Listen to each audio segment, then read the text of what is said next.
Alright, baby. Here we go. Oh, back for part 3. The closer. Let's fucking get it. Alright. Yeah, we got plenty of all. We still have 3 S's sitting out there, though. That's pretty dope. You know, we're going to save the best for last. We can't leave with an S, though. Let's leave with another B. Let's get into the blue on the board. Yeah, so, I mean, we only have 2 B's left, but I think something we haven't touched on yet that really leads into whatever your life path is and how you go about doing it is creativity. 22. 22 in blue. 22 in blue. Master number. Innovation, thinking outside the box. This is really... I think this sums up... This is more you than me, I would say. Yeah, this sums up who you are as a person. Because creativity, you could sum it up as, you know, are you an artistic person? Are you a musical person? That's usually what people think about when you think of creative. You think of the writing, the literature, the woo-woo bullshit. Yes. But in actuality, creativity really is just innovation. It's applied innovation in some sense, and it's giving your own flavor to something that may already have a distinctive taste. Right? Because, I mean, Eric, for example, you like whiskey. I do. Is there only one whiskey in the world? There's not.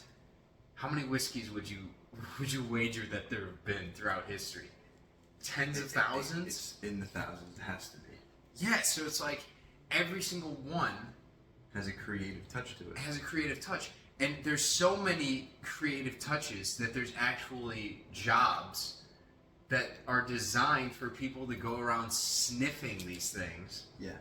And to test the oakiness, or I don't know all the fucking words because I'm not a wine sniffer or a booze sniffer or whatever you want to call it. But creativity, the reason it's in a B and it's not higher is because if you don't master some of these other skills above creativity, you're not going to be able to masterfully step into your own.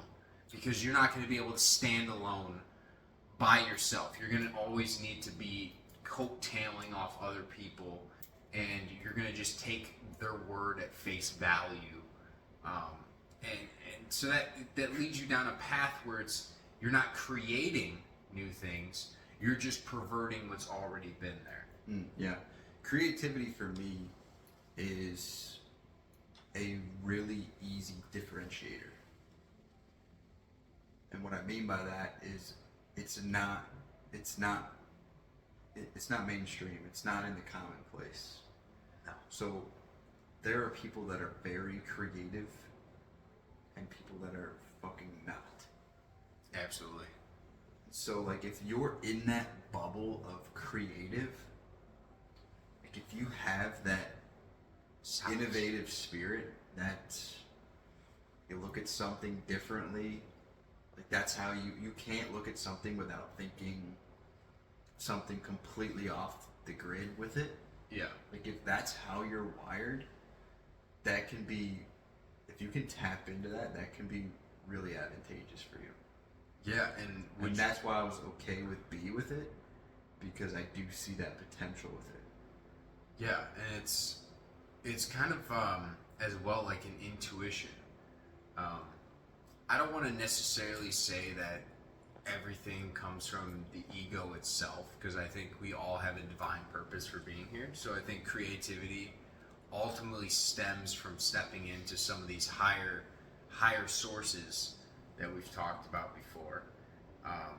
You know, like stepping into your divine alignment in life, whatever your main purpose is. I think the further you get into that alignment, the more creative you are. Yeah. However, it's hard to get into that alignment if you don't master the other skills. Creativity is kind of one of those things that comes, it ebbs and it flows based off of, you know, are you a moral person? Are you stepped into that morality? Are you emotionally intelligent? Have you learned the lessons? Have you done the proper amount of suffering in life to grow in order to now create? Because your creations, the ultimate goal is to expand the horizons of other people. You know, right. At the end of the day, like, Yeah, sure. If we want to sit around and just jerk off to our own fucking videos, we can. We can do that. But the main reason we're doing this is to help people. And we wouldn't be able to help people and be creative in the sense that we are being right now if we haven't mastered a lot of these other skills up here to get to the point in life where we have the words that we can impart on other people so they can integrate the lessons that we've already learned ourselves so they don't have to go through the same amount of suffering we've been subjected to. And creativity can come in a lot of different forms. One of them can be, how do you articulate a point? True. This is a creative way. It's a very creative way. It's like, I don't know what this would be. It's like Jenga combined with like Tetris. Creativity, I personally feel, is like a supplement to the rest, which I feel like is a lot of where our B's fit. Our B's are kind of like add-ons to a vehicle. Yes. You know, they're not the engine, but they're they're the heated seats. They're the supplements that are like, oh yeah, this car's the shit, or because it has this. Yeah, like a paint color. But if you didn't know about it, the car would still drive and it'd be good for you. Yeah. But it makes that car fucking top tier when it's got the B's. Yeah. Like going 0 to 60 in the quickest amount of time possible is the mastery of the S and the A's, whereas creativity is what that little flash of the car looks like as it passes you, as it's ripping down the race course. But the ripping down the race course is only possible if you've mastered all the other skills that we've talked about. Creativity just allows you to sort of impact other people in your own unique flavor. Yeah, it's a plus. It's a plus, right? It's always a plus. So, I like to go fast. I know you like to go fast. I want to go fast. But sometimes the slow road is okay. But let's give the people an S. I thought we were about to make a sexual reference. After hours, baby. After hours. You know, in a lot of things I like to go fast, but some things I like to take my time. I like to go fast. All right. But sometimes this desire to go fast can disrupt the right way to go about this one. Okay. And so this was an S. This drives the bus. This tells you not only how fast you're gonna go, but how far you're gonna go. And where the fuck you're going, right? And where you going. And All right. You're driving it, right? So the next S is ambition, baby.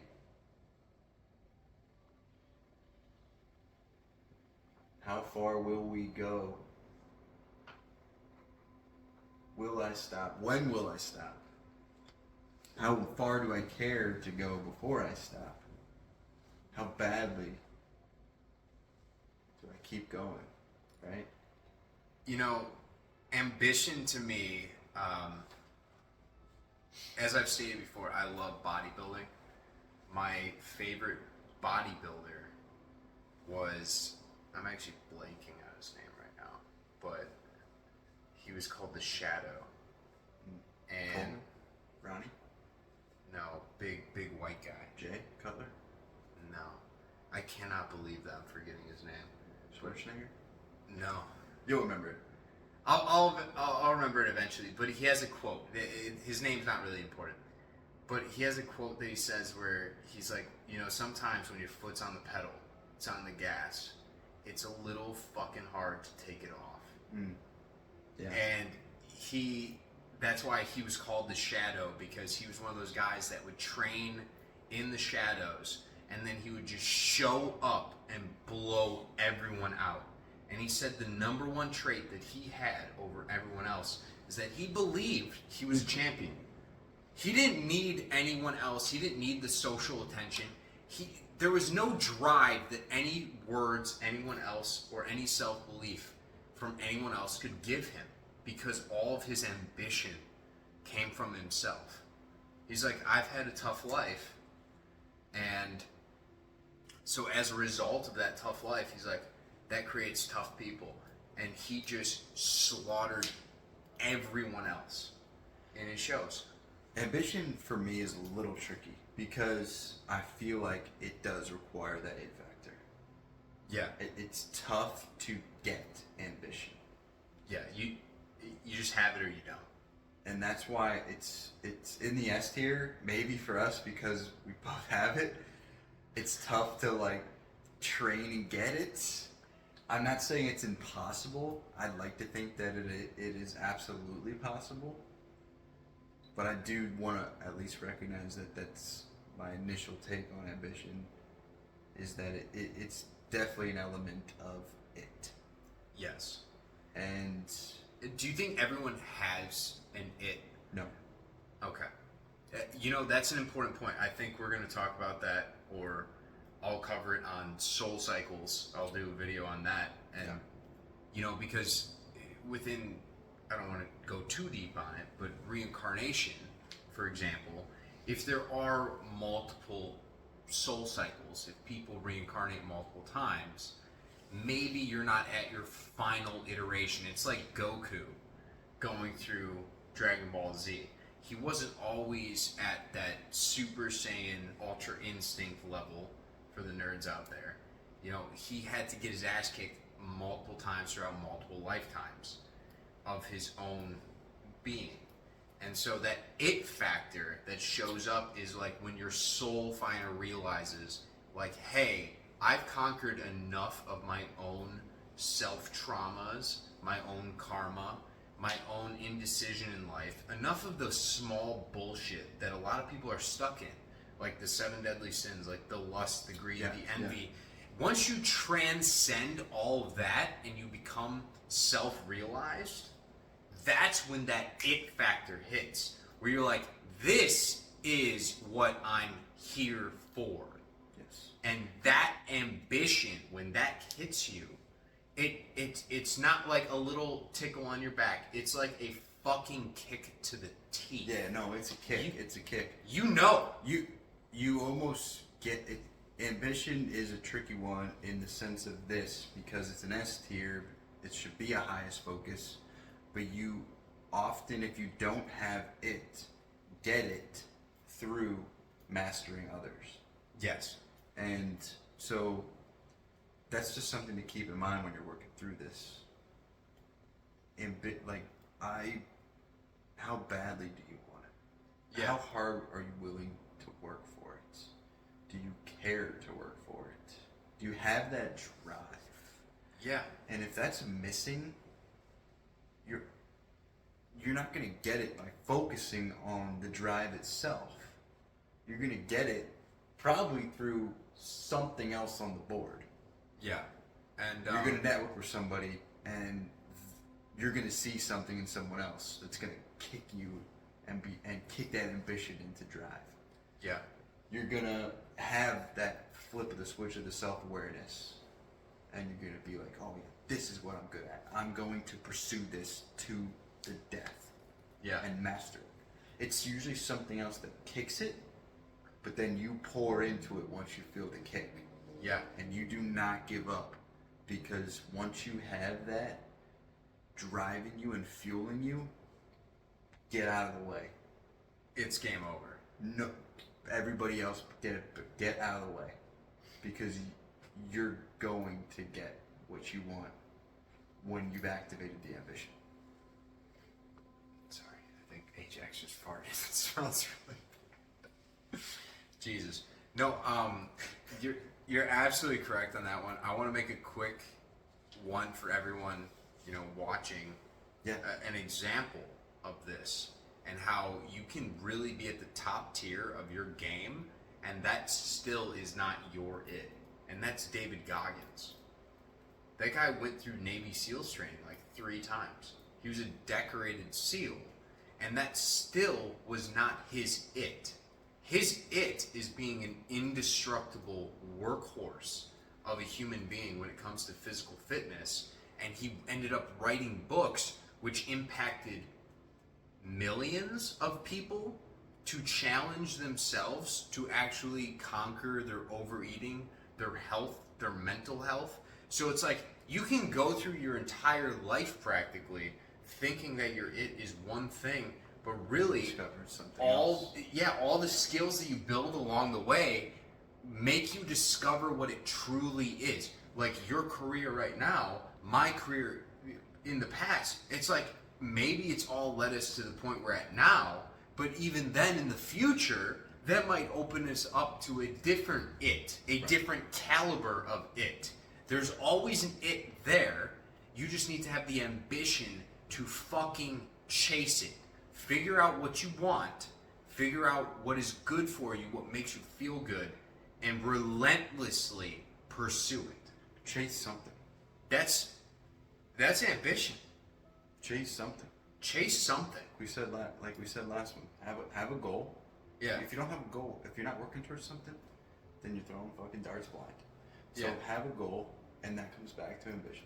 And guys, by the way, I know we haven't talked about the ladies, but if you're gonna chase anything in life, don't let it be women, because that's not a goal, and it's gonna take you away from your goal. If you chase your goal, the women will chase you. If you chase the women, they will run from you. Chasing women will never be the it. No. It'll be an unfulfilling chase. Yes. However, if you chase greatness like a Leonardo DiCaprio, you'll be able to have every woman in the world essentially chase you. So, it's crazy how that works. Yeah. Find your ambition, find what your purpose is in the moment, and just relentlessly pursue it like your life depends on it. Because it does. Your life gets infinitely better the more you pursue whatever you're the most ambitious about, whatever it is. So let's quickly roast our last two D's, because burn the fuck out of these two. I just want to get the last two X's off the fucking board, and I don't even want to spend much time on these two because they just don't fucking warrant my time. But they are skills we have to at least respect and acknowledge. 29 and 30, research skills, reading and writing. And we're not saying don't fucking read and write. No, and we're not saying don't research things. I got some choice words for these ones, and there's a reason we saved creativity and ambition for the point we did. Because the number one thing that kept myself personally from ever filming a YouTube video or talking to people online and sharing my experience was because I didn't think I had researched enough. I didn't think I knew enough. And I also didn't think I had the reading and the writing capabilities to be able to share my message enough, right? So if you focus so much on being articulate, if you focus so much on being well-read and having all the information, no. People don't really give a fuck about that shit. What they care about is you being unique, you being genuine, you being authentic, and you sharing your own life experience in such a manner that you can maybe benefit other people. Because honestly, at the end of the day, if your life experience can benefit one other person, then sharing it is worth the fucking time. And I do think there is value to learning more. Always feel like you're learning. Always feel like you're in a state of developing your brain. Totally on board with that, which happens a lot through reading and research. Which I have a lot of fucking books. And you've done plenty of them. But I'd much rather you focus on the emotional components, the interactions with people, the relationship development, the things that we're faced with every day that apply across the board. Absolutely. Versus these very, swim laned topics of, hey, let's talk about what we read, or business writing is important, but again, the written communication is becoming far inferior to the verbal and the nonverbal. Yeah. And navigating situations where you need the high EQ. And so I'd much rather have people focused on that stuff than spending a lot of time buried in the weeds of papers and books. Not to say you neglect those. Yeah. But those are kind of, again, secondary to really developing this interpersonal approach of the connection with people, learning from peers. You can use all of your readings and research to supplement those conversations. Yeah, and the ultimate goal of reading and research and writing and all that stuff is to learn lessons and integrate them so that you can become more adaptable. Yeah. But what we don't want is enhance the other things. Enhance the other things. But what we don't want here is we don't want you to miss the entirety of the forest for the presence of a single tree. Right? If you stand an inch away from one tree, you're going to miss the fact that there's the entire Amazon rainforest behind it. All right? Like Eric was saying with the swimming lanes, if you swim in only one lane, you're going to miss out on a lot of opportunities to meet other people in those other lanes. All right? So don't shit on yourself if you don't have the skills necessarily available to you in reading, writing, research. You will acquire those as you go, as you network, as you meet more people, as you actually explore. But don't neglect exploring just because you don't think you're ready for it. Yeah. All right? Yeah. Fuck absolutely. those two. Fuck those. So I see 4 B's up there. Let's get another B on the board here. Yeah. Which B we cooking right now? I see 2 left. Did I see 2? I see 1. Oh no, we have 1 left. No, let's do an A. Let's do an A. Do we know an A? 3, 4. Oh, we only have 4 A's. We have 4 A's. All right, we owe an A. You're right. We owe an A. All right, give me resilience, number 28. Resilience is an A. So perseverance, resilience, kind of one and the same. Yep. I agree with that. We touched on this a little bit in ambition. Kind of adaptability too. Yeah, and adaptability. That's why it's an A for us, because ambition is kind of the driver that we talked about, right? Yeah. Resilience is more when ambition is what gets you into the fight. Resilience is what allows you to take all the punches in the fight to keep going. But you're not going to be in the fight without the ambition. Like Rocky Balboa is not Rocky Balboa. And resilience is like, all right, I'm in it. Yeah. I'm in the fight now. Yeah. Like, am I going to fucking lay down or am I going to fight back? And it's fighting back against hardship. It's fighting back against challenges. And that's not, ambition's like before that. Ambition's what even gets you to those challenges. Gets you there in the first place, right? Yeah, because like, you know, it's like the Knight Templar or something. Like the guys that go off to war and they have to deal with the resilience of being shot at with crossbows or arrows or whatever it fucking may be. I know I get a little old-timey. Here's why I was so bullish on this as an A. Is because I think it's very common nowadays that people are faced with hardships. People are faced with challenges. And I do feel like people very easily give up. Oh, yeah. Or just throw in the towel. And so that's a very easy differentiator when we talk about a life skill. Because now you have something, everybody's facing a hardship at some point in their life. Everybody's going through a tough time. What do you do in the face of adversity? What do you do when you're faced with that moment? And if you can battle back and respond in a way that's superior to most people, then that's giving you a significant edge. And so it has to be an A.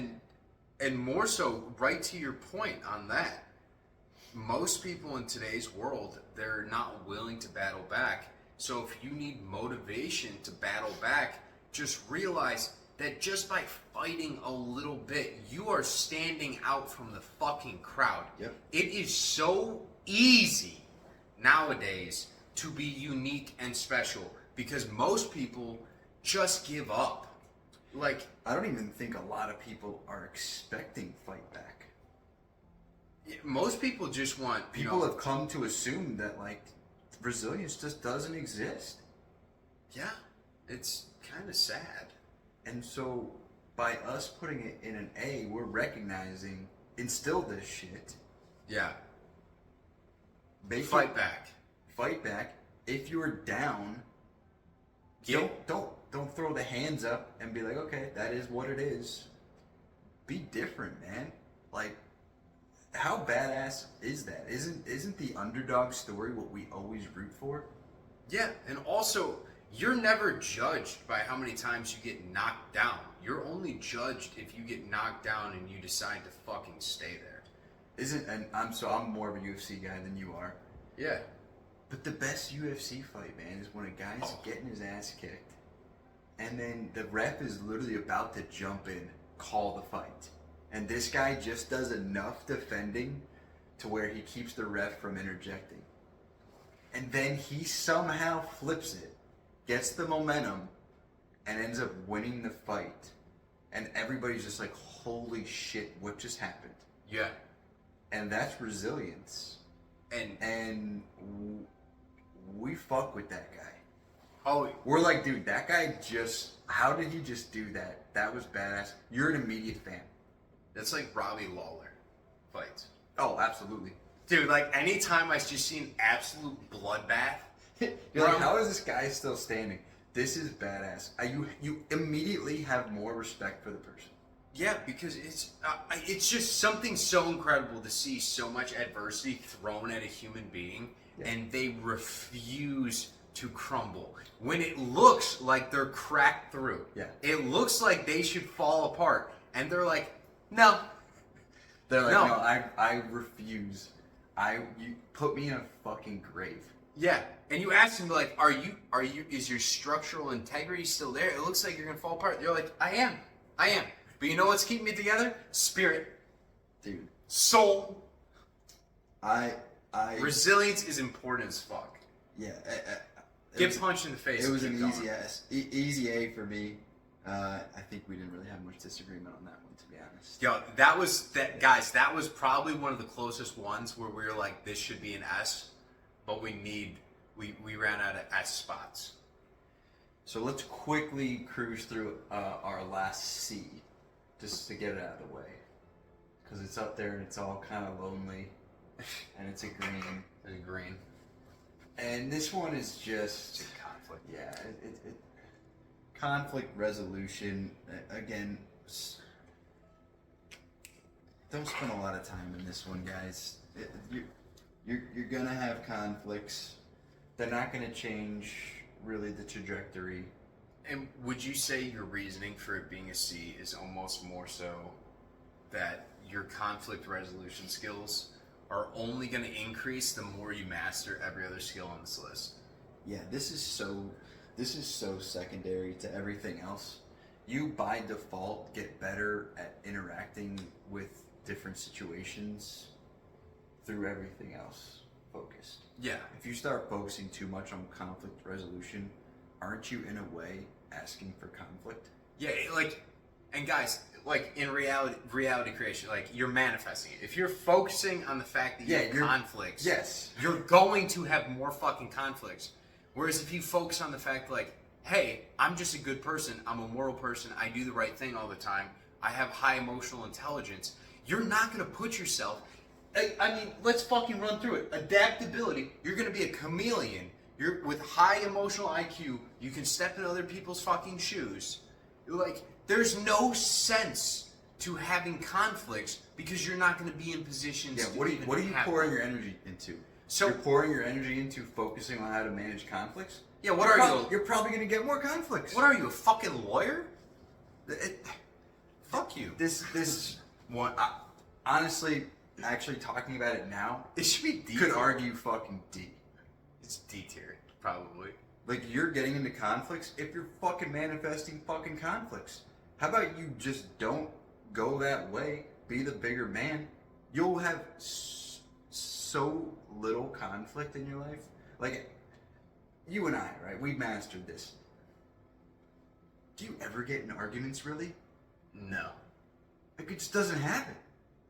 Yeah, it's like... If you see it, and if you see that it's something even maybe slightly going that direction, you just remove.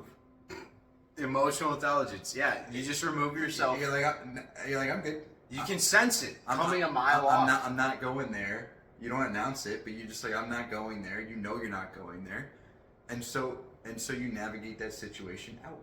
You just, yeah, poop. It doesn't exist. But if you're a solutions-based person and you focus on solutions, you're not going to have a whole lot of conflicts to resolve. So, in the essence of keeping all tiers equally weighted, we gave it a C.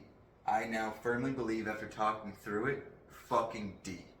that's a fucking D. Yeah. Do you want me to put a X through that? I do. Okay, because that's dog shit. Yeah. It's actual dog shit. The more I think about it, the more pissed off I get. Yeah, and I'm more sure that it's a D than ever right now. I'd rather you be cultural away.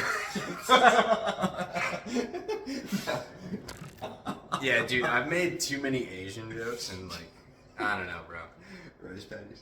Rice patties, bro. Although you have to be pretty culturally aware. Alright, so what do we got left? The board is filling up. We have 4 left. I gotta fix this real quick. 2 of which are S's. So let's Okay. reveal one of our S's right now. All right. And then we'll do the last 2, and then we'll finish with our top S.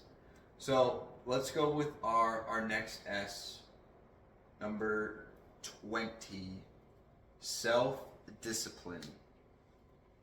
Okay. So discipline, self-discipline, however you want to label it. Discipline, the D word, the big D. To me, this is the most important. This is one that I truly feel like, for me, is a differentiator. I feel like I have evolved in this space greater than all of my peers. I absolutely agree that you have as well. This is one where when you're in common conversations with folks, friends, peers, family members, and you're starting to feel that there's a disconnect just of where you're at to where they're at, based on how you've structured your life and your approach. Yeah. And they're struggling to connect with you on it because it required discipline to do that. Yeah, and a good example for us on this would be like the whole fasting lifestyle. A lot of people will just kind of, you were mentioning earlier with making comments like, oh, you're going to wither away. And they're saying that because they're just projecting their own misunderstanding of what it is. They can't even conceptualize it, that level of discipline to go without something. It's because discipline is usually it takes time. Yeah. Discipline means that you've demonstrated the ability to do it time and time again, and you've avoided the temptation to deviate from that. And that's powerful. That's discipline. What people struggle with is they can do something for a very short period of time, but then they cave right back into their old ways. So that is a lack of discipline. Yeah. So you may have the same goal in mind as somebody else, but you've stuck to it. They haven't. Mm. That's discipline. And so health and fitness and eating is a very common thing with discipline, because it's very easy to go into the new year with a goal. Oh, and yeah. you're able to commit to something for a couple weeks. or you have a mission, and you know it's kind of a fad type approach. But it always falls off. Usually, People it's like always fall off. it's a diet, and the thing with diets is they're usually not sustainable. But do you have that discipline in all moments of time? When you're faced with temptation, what do you do? And the true separation for me of whether you have this or you don't, or you've mastered this or you haven't, is in just the everyday routine, because temptation exists every day all around you. Yeah. And you continue to reject it and stick to your discipline. Yeah. And, you know, fighters have this. Jiu-jitsu, all that stuff. They have this. It's a discipline because it's an art. It's something that takes full focus and commitment, but you have noise all around you, and it takes a special person to avoid the noise, to not give in to the noise. An example I always like to think about is like somebody like Kobe Bryant, which I'm not too big on basketball, but knowing that he was already like one of the best basketball players, and then he would show up hours before a game, 3-4 a.m. in the morning, to shoot shots. And I'm like, there's a reason he was so good, and it's because he was the most disciplined. He would show up and he'd put the hours in. It doesn't matter how many fucking rings you put on that guy's fingers. It doesn't matter how many different, whatever those things are, the banners that they put up for That's the a Lakers. great example of discipline. It's just like, it doesn't, everything else is invisible. He is himself. He hits the snooze button at 3:30 a.m., initial wake up. This motherfucker's got multiple rings. And his discipline says, you have free throws to shoot at the gym today. Yeah. Wake up. And And he gets up. That's discipline. Most people are hitting off to their alarm, and they're going back to fucking sleep. dude, that's the differentiator. And we put this in S because it makes you who you are. It's such a small percentage of people, bro, Tiny. that have this. This is so, we talked about niche for all these things. This is niche. Yeah. No, it's very It niche. shouldn't be, but it is. Because just people don't have it. No, and it's sad. You look at the regular day world, and you're like, man, if people were more disciplined on whatever their ambition is, Yep. like their life would be completely different. But they're not. They're genuinely not. And so I know, like, at least for us, it's that discipline of we're already in great shape, but we're still going to show up to the gym every single day, irregardless. Even if we don't lift weights every day, we're going to show up to the building. We're going to do something for our health. We're going to go on walks. We're going to eat clean. We're going to do our fasting. It doesn't matter if you give me a six-pack or, if I'm fat. I'm going to do the same thing. You could take everyone out of the world, or you could have everyone watching me. I don't give a fuck. What I do in the shadows is going to be the exact same thing as what I do in the light. You're focused on the goal. And then even when you've mostly achieved the goal, you continue what it took to get there. Yeah, because the path is the enjoyment. It's not the goal that we enjoy. It's the discipline of staying on the path. Once you get the goal, you do everything you can to retain that end result. If you have the discipline. Yeah, or you expand. Ambition steps in. You're like, I want more. Then you have all of our S's just fucking going off on each other. Jesus, that just went to 5%. Your phone. Yeah. God, dude, we went from 100 to 5%. We only have 40. We're actually making good time on this one. What do we have left? Because we're just gonna rip through BC and then our goat self-care. All right. Well, we got like 5%, so that thing's gonna rip. So you think we can get 5% in that? Maybe. Probably not. I can just cut it and just plug it in for a couple minutes. Yeah, let's get it because we're gonna have to do after hours too. So. Yeah. Holy fuck. We probably have 15 more minutes on this. Yeah. So maybe we need about 45 more minutes total.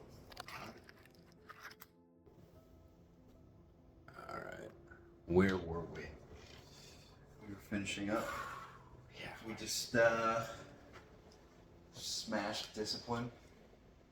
Smash discipline. One of the greatest S's. Yep. And I think Right above it. we're gonna go with Right above it is our last B. Okay. Financial competence. Blue. And you were probably arguing that this would be a little bit lower. Yeah. And then I think we came to an agreement that this is more encompassing than what it is probably initially thought of for people when they think of financial competence. This isn't just you're rich or you have money. This is taking rich to wealthy. Yeah, and this is how do you manage what you have? Yeah. And How do you navigate your financial situation? How much savvy do you have when it comes to the finances that you're faced with and the decisions that you have to make? Yeah. And not only just like the ability to make money, but then once you have it, utilizing it to make your money make you money. Yeah. Yeah, you made a good point earlier with this around making a lot of money. But what do you do next? You invest it. But a lot of people make money and then they just spend it and they don't have anything to show for it. That's poor financial competence. That's what rich people do. Because rich people always end up poor for the most part. Because you can make a lot of money, but if you don't have good financial competence, you're just going to spend it all because you don't have the discipline in the sense to be like, hey, I made this, but how can I use it to now make me more so then the reoccurring cash flow that comes in can actually pay for all the things that I like so I never have to work again. But that being said, you don't get to the point of being financially competent unless you're able to actually make money in the first place, which your ability to make money is almost entirely dictated by your ability to master the S and the A's. Yes. But financial competence, while money is often an enabler to an element of freedom, it isn't necessarily the end-all be-all that people treat it as. No. And so as long as you have savvy in budgeting and working with what you have, that counts as financial competence. Yeah. You need to know what you're doing, what you got, and how it gets you from point A to point B. You need to be able to navigate all of that, and you can overcome a lot of adversity if you got your finances straight. Yeah. And that's why it's a B for me. Absolutely. And I mean, my one take on financial competence in general is it's not about making money so you can buy a lot of cool things. It's making enough money so you can buy your freedom from the rat race. Yes. Because the sooner you can get out of the 9 to 5, that's when you can tap into your actual true like purpose and passion. Yeah.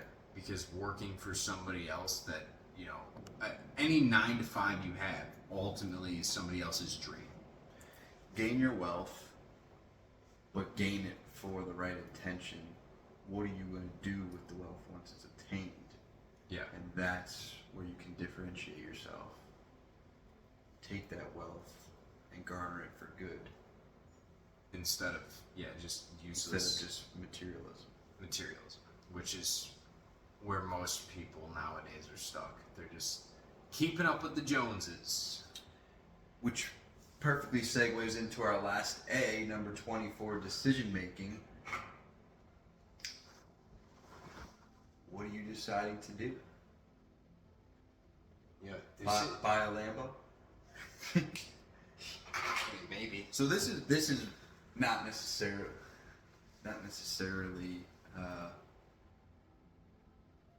but this is more about being confident in making decisions and actually being firm in a path and a choice. Yeah. Not necessarily you always make the right decision. Yeah, this is more so just like you're not trigger shy. Yeah. Decision making is the ability to be like, you know what, this might be the wrong choice, but I'm still going to pull the trigger. And if you miss the target, that still is a win. Because at the end of the day, if you miss a target, you know you missed, so now you can readjust, you can adapt, and overcome. Like, you can change where you're aiming, so then your next shot. But if you never fucking pull the trigger, and you just sit there with anxiety of like, oh, I hope this is the right decision, I hope this works out well, guess what? Time will fly by, and time is fleeting, and you only have so much of it. So, like, you might as well fucking fail. Just make sure you fail upwards, and you will always fail upwards as long as you continuously readjust and reacclimate to the situation at hand. Yeah, this is inside step with confidence. Yeah. Making the decision, feeling good about the decision, and then pressing forward. Not being apprehensive.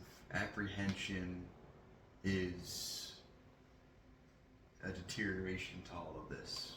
Yeah. So that's what I think of when I think of it. But also still being responsible in your decision making.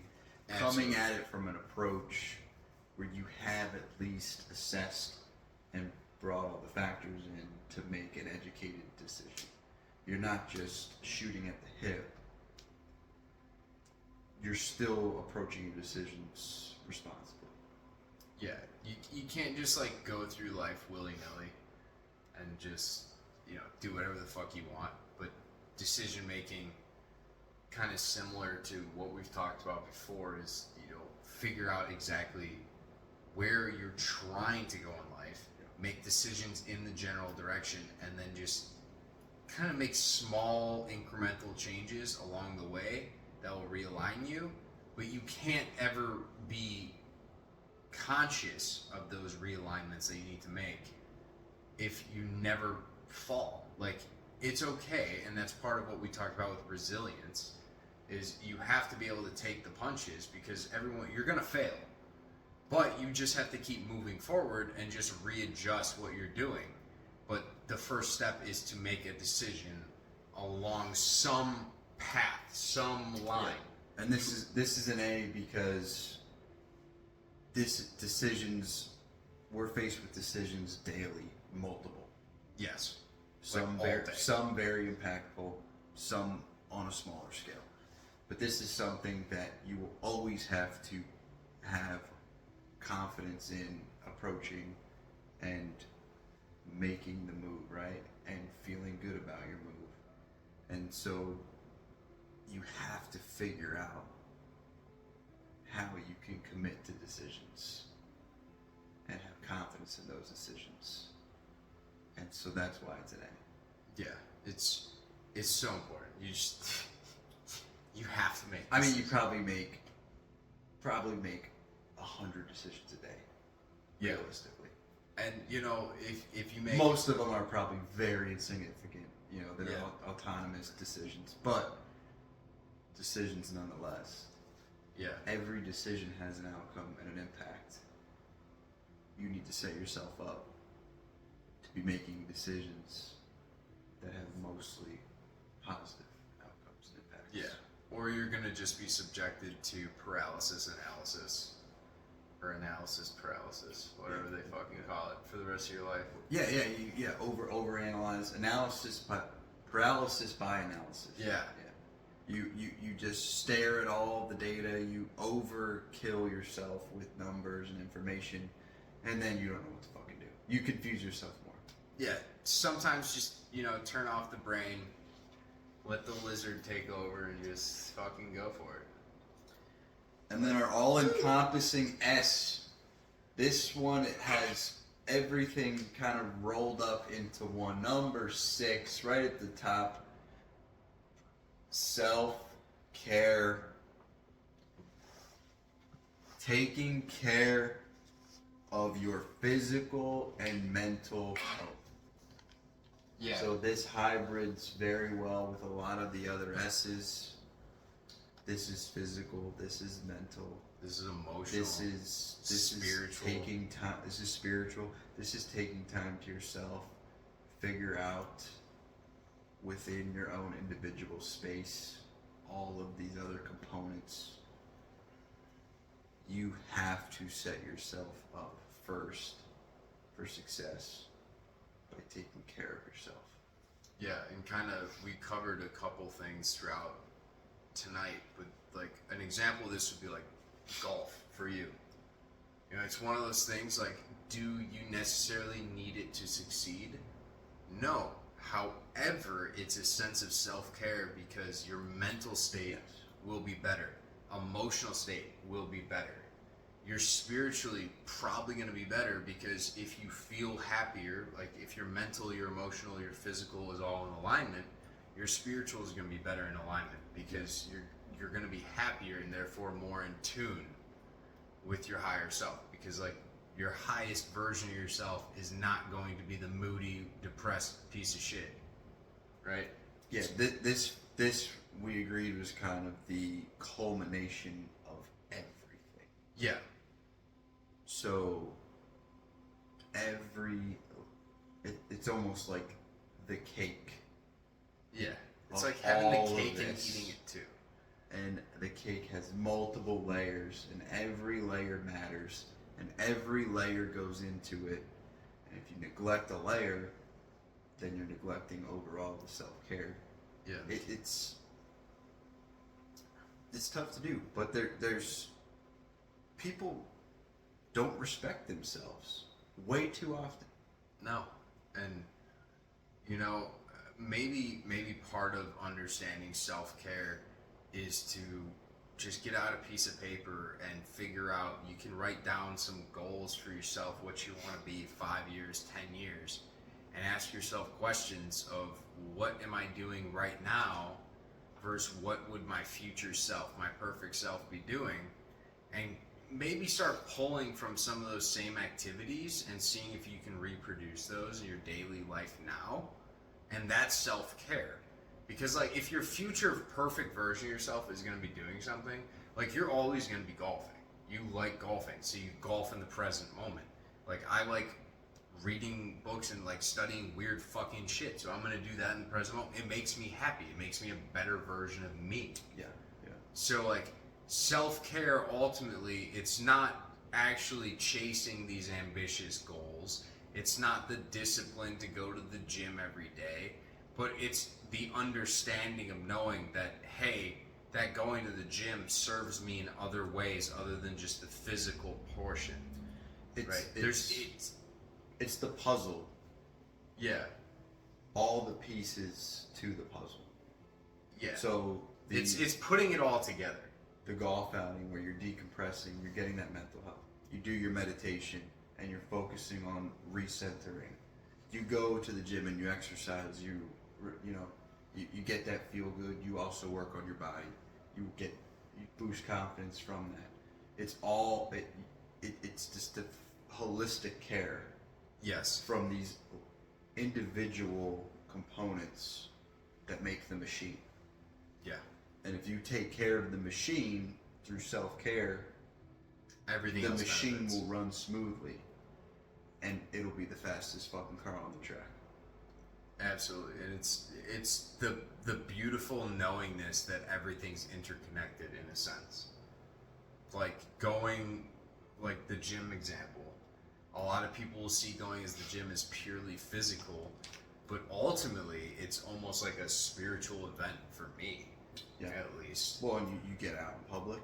You're, if you're in a state of sadness, or you're lost or you're depressed, whatever, to really truly achieve and respect self-care, our highest S. Yeah. You don't sit there and dwell in that. No. You figure out a way to treat that. Yeah. And figure out a way to work on it and improve it. Self-care is not dwelling in it. Yeah. Self-care is figuring a way out of that. Beautifully put. And it's just like every other self-word goes with self-care. Self-care is self-love. It's self-realization. It's figuring out, self-awareness, knowing what you enjoy doing, what you want your life to be, where you want to go, and then caring enough about those things to chase the different activities, goals, people, events, networking, whatever it may be, to put yourself in the perfect position to get there. It's really what self-care is summed up. It's just, feel as good as humanly possible in all aspects of your life. At all times. And if there's something that doesn't put you in a good state of mind, get fucking rid of it and replace it with something that you enjoy doing. It's figuring out what makes me happy, what doesn't make me happy, fill my time with what makes me happy, and get rid of the shit that doesn't make me happy. You don't have to do things that you don't want to do just because other people tell you that you should enjoy them. Crazy fucking concept. Yes. However, most people don't have the spine to say no. Yeah, actually, I took that stance a couple years ago, where I told myself, if I don't want to fucking do something, I'm not gonna do it. Yeah. And for years, I would just go along with things. I would participate. I would say yes, even though I knew deep down I really had no fucking interest in doing it. And I put a stop to that shit. Dude, that's like going drains out. you. Yeah, it's like going out to bars. For the longest time, my old friend. You're going down to the city, and you're like, oh, yeah, dude. You're like, actually, now I'm fucking good. I'm super fucking good. Or, even like the super late nights where you're just like, why are we going out to like these restaurants? It's like if you're hanging out with guy friends or something, like, what's the need? Like, can't we just? Why don't we just like hang out at a house or something, or we could just like go hang out at the gym? They have a hot tub or a sauna. Like, if we want to just chill and talk, we can go sit in a fucking hot tub. It's free. We don't have to waste money. And not to mention, it's like there's a weight room upstairs. That is a beautiful experience. Dude, it's wild. But it's crazy how most people operate. They go along with it, even if they have no fucking interest in it. Yeah, they will completely subject themselves to complete bullshit in their life just to make other people happy. But the truth of the matter is, you're gonna make other people around you happiest if you're the best version of yourself. Because in that state, you're able to serve humanity the best. So you're able to be the best friend possible. Yeah. So it's like sometimes... care about yourself. Yeah. Be a douche. And let the rest fall into place. Yeah. Sounds incredible. Beautiful. That's a beautiful list, too. That is a sexy whiteboard. Yeah. And now to think we're about to switch over to after hours. After hours? So is it after hours? Ajax is about we got enough battery. Can we give the people 15, 20 minutes, do you think? Let me check this real quick. Oh yeah, we got 21%. All right, should we give the folks some after hours? I think we owe it. We owe it to the fans.